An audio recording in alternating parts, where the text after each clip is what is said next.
Bien, bonjour à tous. Aujourd'hui, je vais tester un nouveau format où en fait j'ai déjà fait une correction écrite au tableau et je ne vais faire que la commenter.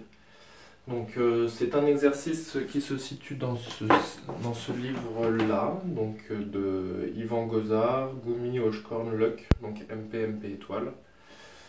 C'est l'exercice 22.25, page 718.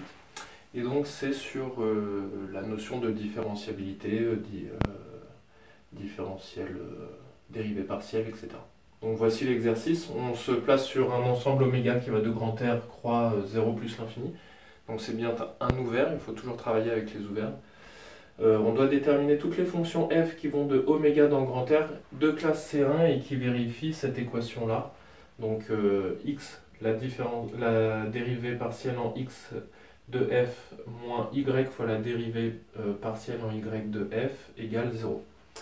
Donc pour cela, l'exercice nous donne un changement de variable à effectuer. Donc c'est un changement de variable qui vérifie x égale u exponentielle v et y égale exponentielle moins v. Donc c'est parti. Pour faire ça, on va procéder en plusieurs étapes. La première étape, ça va consister à poser une fonction phi qui va de R2 dans R et qui a UV associe XY. Donc le U et le V, ce sont les U et les V qui sont là. Et donc ici, notre phi a U et V, il associe ici U exponentielle Y et U exponentielle V et ici exponentielle moins V.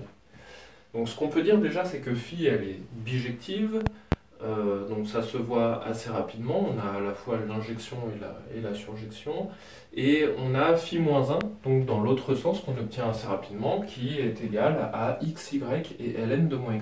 Si je fais x fois y ici, je fais donc ça fois ça, et ce qu'il va me rester ici, les exponentielles v exponentielle moins v, ça fait 1, il ne restera que le u.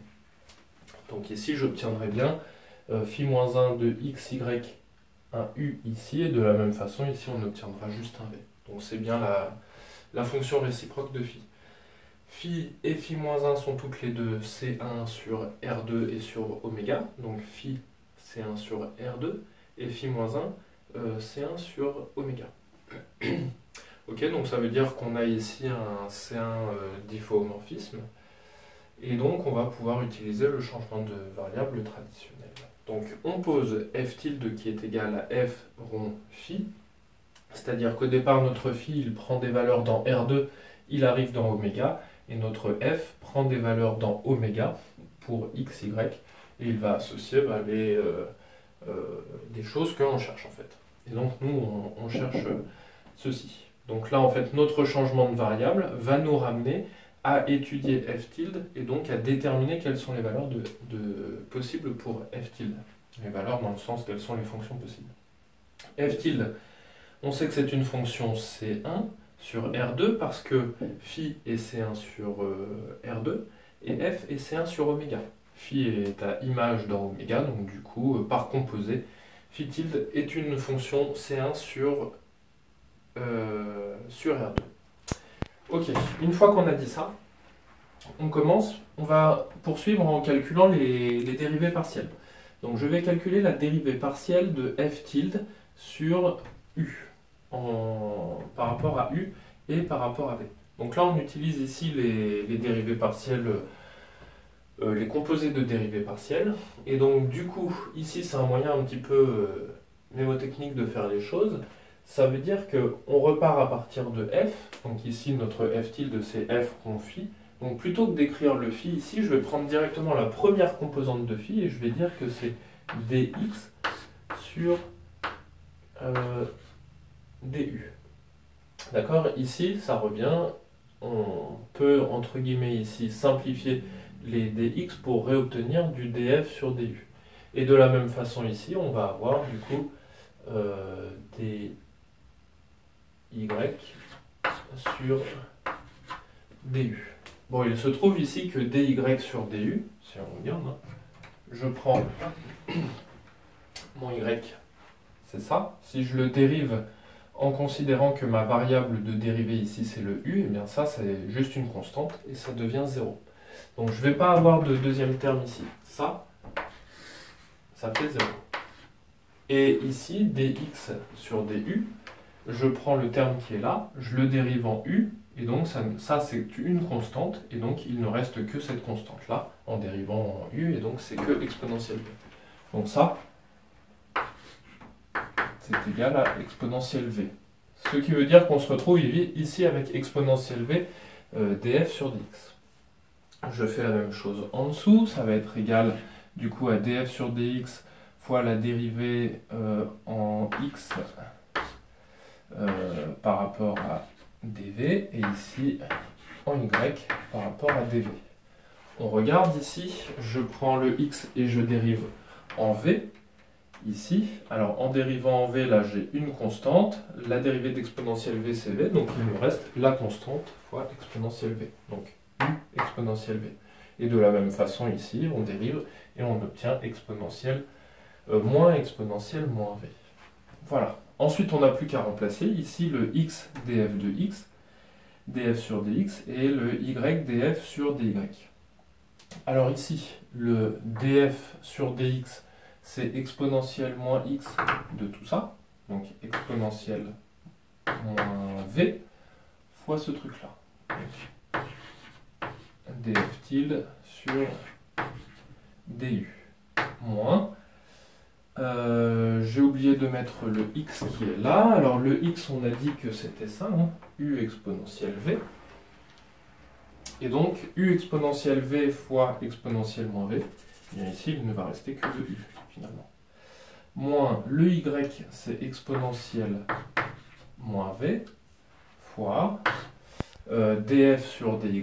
Ici je vais isoler le df sur dy, donc je vais tout mettre de ce côté-là, dans le membre de gauche. Ensuite, je vais tout diviser par, enfin ce terme-là, je vais le mettre de l'autre côté, et je vais diviser par exponentielle moins v, c'est-à-dire multiplier par exponentielle v, ce qui va nous donner ici u exponentielle v df sur dx moins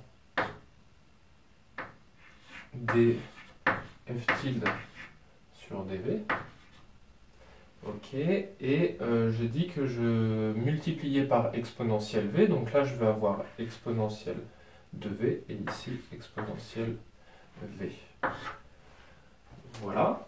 Et pour finir, eh bien ici mon df sur dx, eh bien je l'ai déjà exprimé une fois ici, le df sur dx, c'est exponentielle moins v de ceci. Donc du coup ici ça nous fait u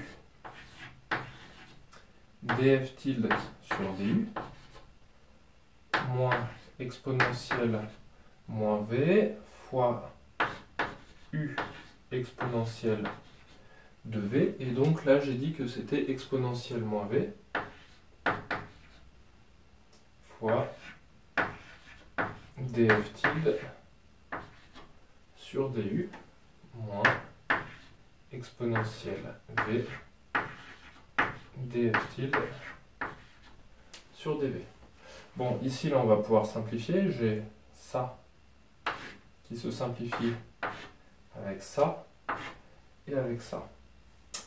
Du coup là j'ai u df tilde sur du moins u df tilde sur du. Donc je n'ai plus rien ici, ça se supprime avec tout ceci, et donc là il ne me reste que df tilde